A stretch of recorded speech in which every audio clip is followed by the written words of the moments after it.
The RIO seat in the new F-14B can be a little daunting. That's why in this video I will teach you how to start the F-14 from the backseat quick and dirty. So arm your ejection seat, close the canopy, let's get right into it. Once both engines are running, first turn on the cooling for the AUG9. Then put the DCS and IRTV switches to standby and turn on the PTID.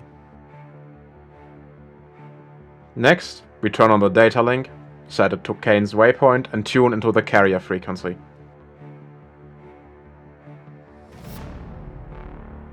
You can find it in your kneeboard.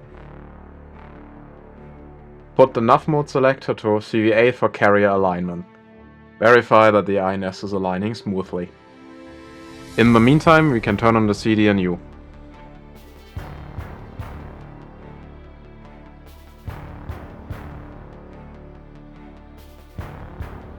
Once the alignment is finished, put the nav mode selector to INS. Now we're gonna load the data cartridge. First, click on the DTC.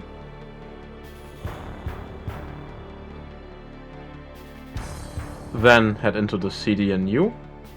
Click on MDL, load flight plan, select the flight plan you want to load, and then activate the flight plan.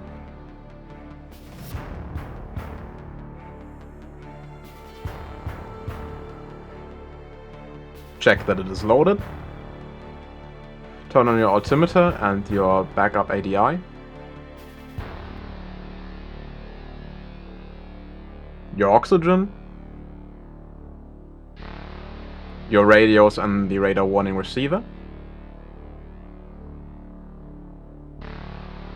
Set up your countermeasures as preferred. Last but not least, the IFF and the DECM. And all that's left to do is tell your pilot that you're ready to taxi. I really hope that this short guide was of help to you.